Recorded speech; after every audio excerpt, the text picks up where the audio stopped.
Христос воскресна! Почитувани верници и гледачи на Канал 8 телевизија, добродојдовте во уште едно издание на емисијата Православна ризница. Сега, во овој поствеликденски период, ќе продолжиме со нашето предавање.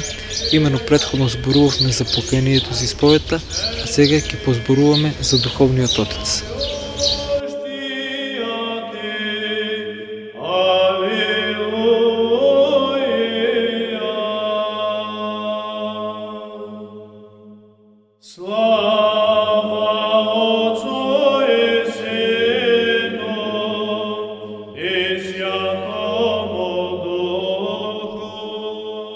Духовниот раководител треба да е мудар во своето духовно искуство на божествената вистина и да е благословен со благодат на Духовниот Отец, со посебен благодатен дар на другите, да им биде водач на патот кон спасението.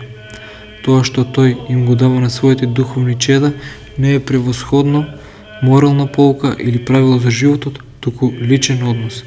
Старец, вели Достоевски, е некој кој во собствената душа и во собствената волја ја преземе вашата душа и вашата волја. Духовниот Отец е човек со внатрешен мир, преку кој може да се спасат илјадници луѓе. Нему, како плод на молитвата и на самоодрекувањето, му е даден Светиот Дух, дарот на расудувањето, кој му овозможува да ги чита тајните на човечките срца. Така тој одговара не само на прашања што другите му ги поставуваат, туку и на прашањата, честопати, многу потемелни, за кои не ни помислувале да ги постават. Заедно со дарот на расудувањето, тој поседува и дар на духовно исцелување. Има моќ да ги возобнови човечките души, а често и нивните тела.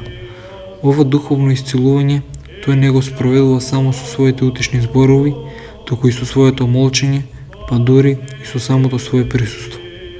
Колку и да е важен советот, многу поважна е посредничката молитва. Своите духовни чеда да ги прави целосни, така што постојано се моли за нив, се поистоветува со нив, ги прифаќа нивните радости и нивната таѓа како свој собствени, го зема на своите плеки бремето на нивната вина или вознемиреност. Никој не може да биде старец, односно духовен отец, ако неуморно не се моли за другите. Ако отецот е свештеник, неговата служба на духовно раководење тесно е поврзано со светата тајна исповед. Но духовен отец или старец во целосна смисла на зборот е повеќе од свештеник и споведник. Старец во истинската смисла на овој збор не може да биде именуван како таков од страна на некоја духовна власт. Тоа што се случува кога Светиот Дух непосредно им зборува на срцата на христијаните, јасно покажува дека Бог одредена личност ја благословил со благодат да раководи да исцелува други. Односот меѓу духовното чедо и духовниот отец може да биде мощно различен. Некои го посетуваат старецот, духовникот, само еднаш или два пати во текот на својот живот, во мигови на особена криза, додека другите одржуваат редовна врска со старецот, гледајќи се со него секој месец, а некои и секој ден. Никакви правила не можат однапред да се пропишат. Таа поврзаност расте само по себе под непосредно водство на Светиот Дух. Тој однос секогаш е личен. Старецот не применува абстрактни правила научени од книги, туку во секоја поединечна прилика гледа пред себе одреден човек или жена. Просветлен, со духот тој се обидува да пренесе единствената Божја волја, посебно за таа личност, бидејќи вистинскиот старец го разбира и го почитува личниот карактер. Негова цел не е да изнуди механичка послушност, туку своите духовни деца да ги доведе до онаа точка на духовна зрелост на која може да одлучуваат сами за себе.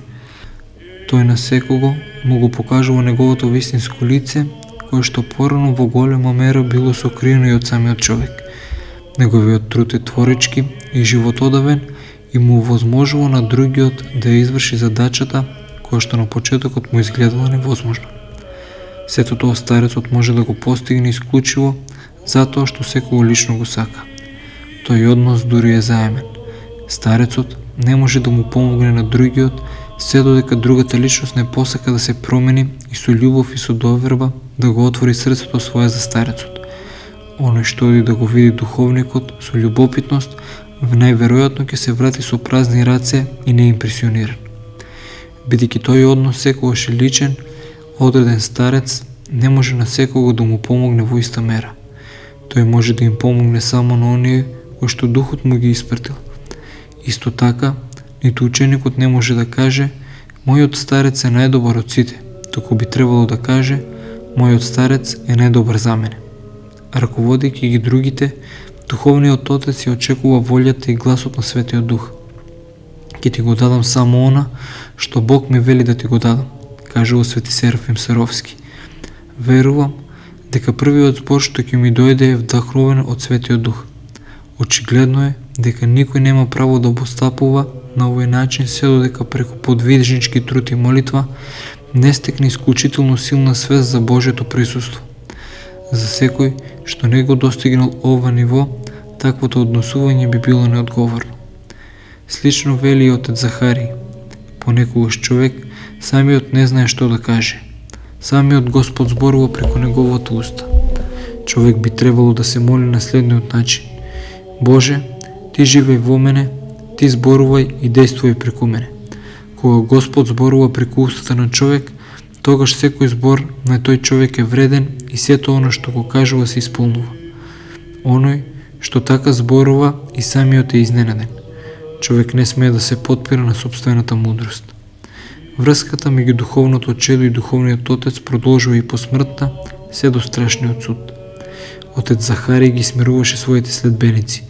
По смртта ќе бидам многу пожив отколку сега, затоа немојте да плачете кога ќе умрам. На денот на судот старецот ќе каже: еве ме мене и моите чеда.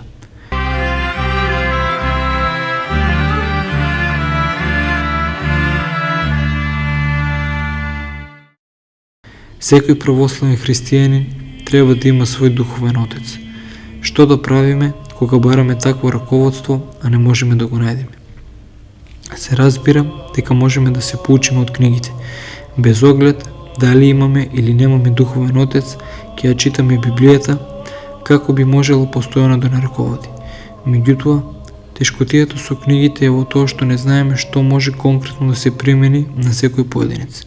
Исто како и книгите, како и духовното раководство, постои и духовно братство или сестринство, помош што ни ја даваат оние што не се учители во Бога, туку ученици како ние.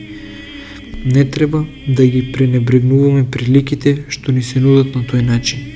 Оние, меѓутоа, што сериозно му се препуштиле на патот, би требало на секаков начин да се потрудат да пронедат Отеца во Светиот Дух. Колку посмирено бараат, несомнено ќе им се даде раководство како што им треба. Тие нема секогаш да го пронедат старецот, како што бил Светиот Серафим или Отец Захари. Треба да се погрижиме да не се случи во насешето исчекување на нешто што однадвор е спектакуларно, да ја превидиме помошта која што Бог навистина ни ја нуди. Можеби ќе произлезе дека некој кој во очите на другите изгледа незабележив е единствениот Отец кој е во состојба мене лично да ми ги изговори огнените зборови кои што превосходно мене ми се потребни.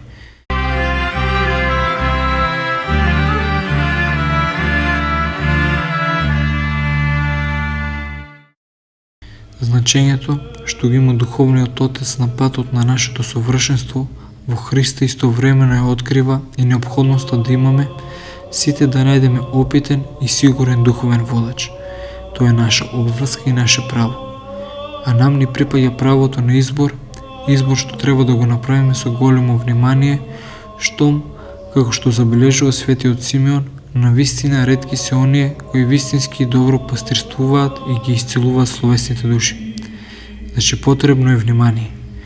Не треба да останеме сами, зашто во опасност сме да станеме плен на душеубиецот. Волкот, значи на ѓаволот или пак паѓајки немаме никој што би можел да ни помогне да се исправиме според зборовите на проповедникот. Тешко најден ако падне, ќе нема друг кој да го крене. Проповедник, 4 глава 10 стих. Но ниту пак неразсудливиот да не седнеме волк на место пастир или неискусен лекар, при што сигурно е дека ќе добиеме духовна штета и ќе си останеме неизлечени.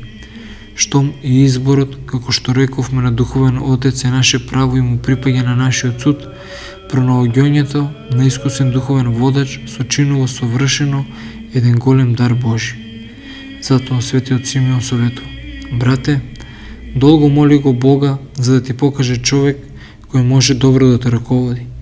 Ќе имаш полза ако си му послушен како на самиот Бог и ги исполнуваш непоколебливо од него кажаните зборови, па дури и ако пред твојата проценка ти изгледа дека тие се против тебе и штетни.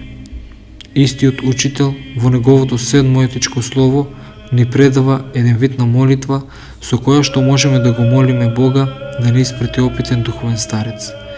Господи, ти кој не ја сакаш смртта на грешникот, туку да се обрети жив да биде, и затоа дојде на земјава за оние кои пребиваат и се умртвени од гревот, да ги воскреснеш и да ми ја покажеш светлината вистинска, бидејќи ја гледаш силата човечка, удостои ме и испрати ми човек кој те знае, да служејќи му небу, тебе да ти послужам и твоите заповеди да ги исполнам, исполнувајќи ја неговата волја, за да ти угодам тебе, единиот Бог и јас грешниот, за да се удостојам за твоето царство.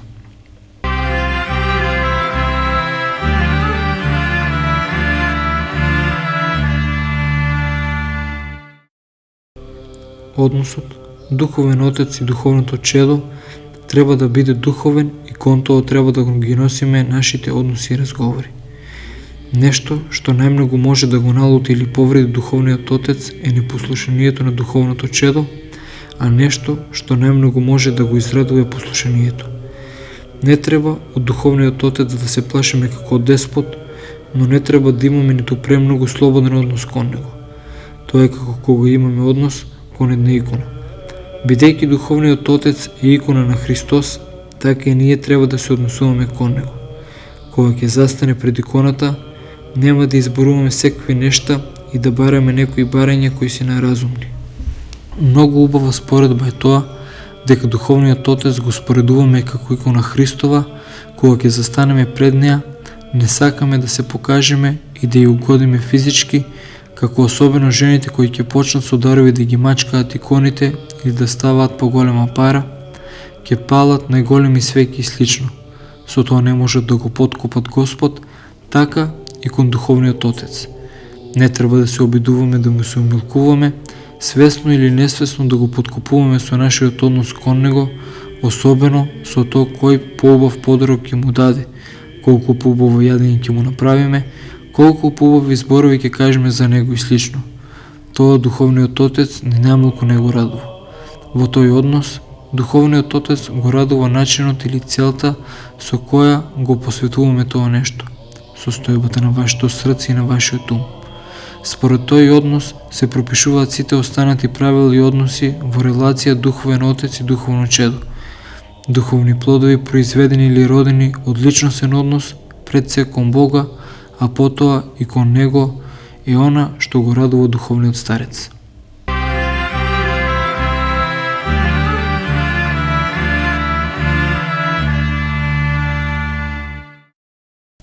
Треба да се освестиме дека Духовниот Отец и Духовното чедо пред се луѓе и во тие односи секако ќе биде застапен и човечкиот фактор. Не треба да го идолатризираме или прогласуваме за светител, зашто и тој е само човек.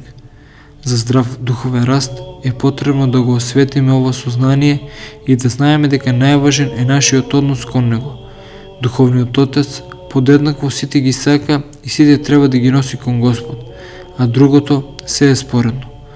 Духовниот Отец најмногу е сакан од оној кој најмногу го извршува неговото слово, од оној кој не е отворен за него. Не од оној што најмногу вели дека го сака, а постојано се затвора за него, бара внимание, се срди ако не му се даде потребното внимание и не е така како што тој мисли дека треба да е, за се треба да му се објаснува. Најлошо е кога Духовното чедо ќе почне да го советува Духовниот Отец, ќе почне да се сомнева во него, да го суди и едноставно да му откаже послушност. Таквиот само му создава мачнота и на својот Духовен Отец и таквиот само заради љубовта и смирението на Духовниот Отец обстојува. Тоа исто е како комуникацијата меѓу главата и раката. Кога главата ќе рече на раката да земе нешто, раката веднаш тоа го прави и не чувствува тешкотија. Но кога раката е повредена, тогаш и е тешко. Исто така големи маки на духовниот отец му задавате кога имате неразчистени односи меѓу вас. Не треба само на исповед да дојдете и да кажете дека нешто сте сгрешиле или повеќе да зборувате за другите отколку за себе, туку да си има релација, однос, динамика со духовниот отец. Кога ќе има чисти личностни односи, тогаш се подобрува духовното чедо. Тоа расте, а духовниот отец уште повеќе се радува и напредува во духовниот живот. Откако се поучивме за значењето и на улогата на духовниот отец или старец во животот на секој православен христијанин, веќе во наредната епизода наш гостин ќе биде архимандритот Дамаскин, игуменот на Лесноската обител, каде што тој со нас ќе сподели нешто повеќе од своето богато искуство.